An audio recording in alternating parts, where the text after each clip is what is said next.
Tapos more or less 2 meters nagtanim tayo nitong lemon, and then sa lower case po 4 meters po yun, halos 2 meters siya. Hey guys, good morning. Yan, ito po yung continuation ng ating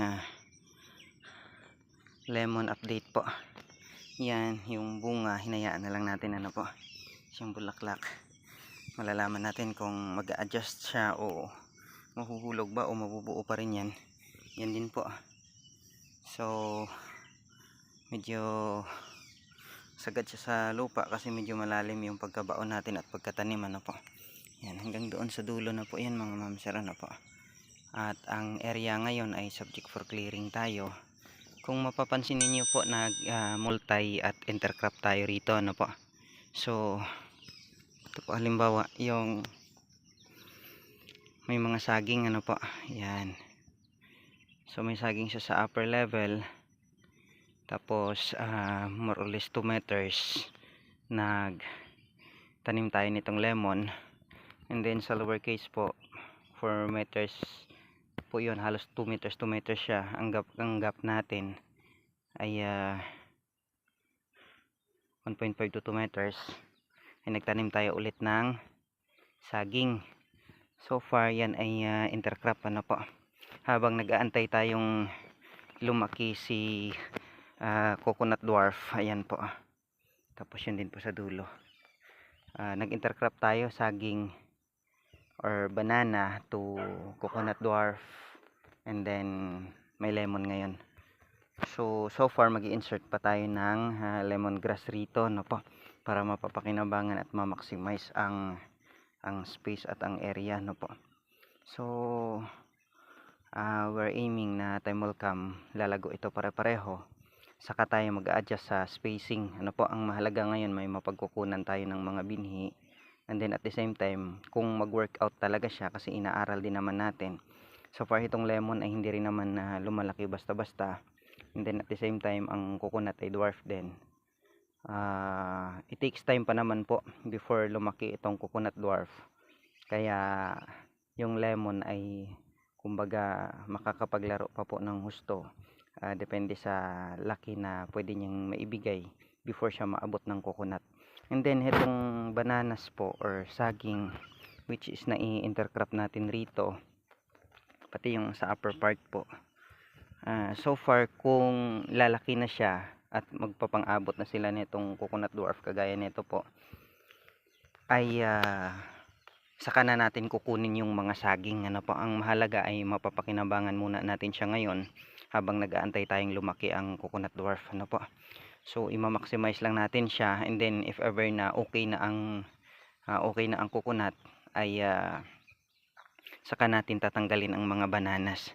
At the same time mapagkukunan pa natin siya ng bunga, at kung mayroong sumibol na panibagong binhi din, saka natin ita-transfer o ita-transplant sa ibang part nitong area. So far small area pa lang ang natataniman natin at naaalagaan. Malawak pa naman ang bakanting area, no po. So we're aiming or tinatarget natin na umabot ito ng hundreds. Time will come ay kung magbunga. So lots of fruit bearing trees or fruits na mapapakinabangan natin.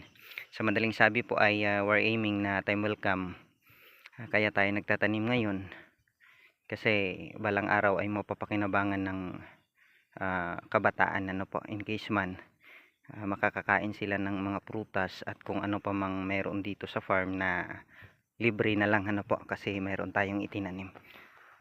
So yan ang program ng mentality natin for the meantime, and hope na naka-inspire tayo sa iba. Sana ay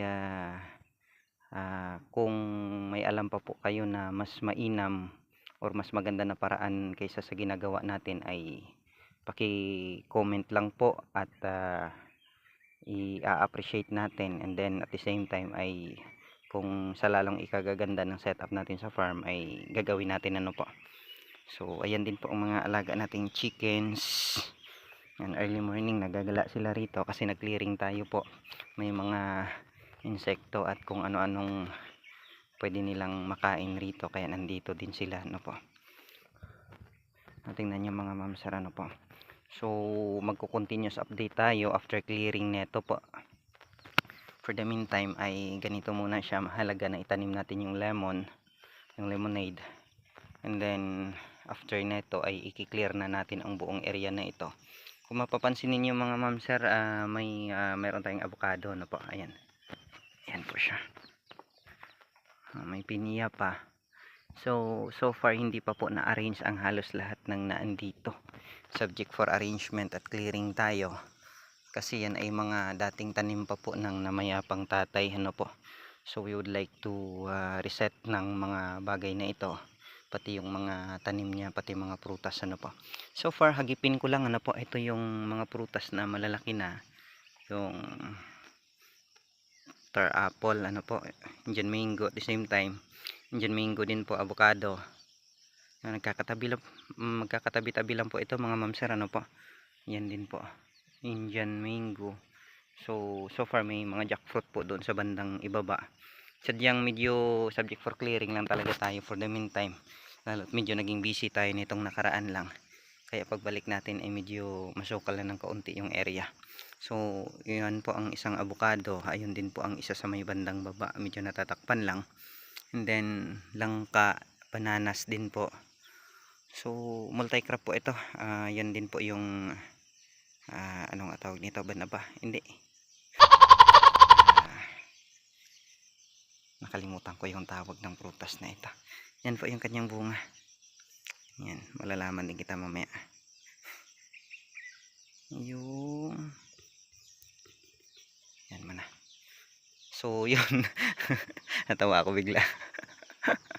Lutang. Yan. So sige po, yan lang muna po mga ma'am sir, ano po. Thank you and hope you enjoy watching. Keep safe. Thank you and God bless.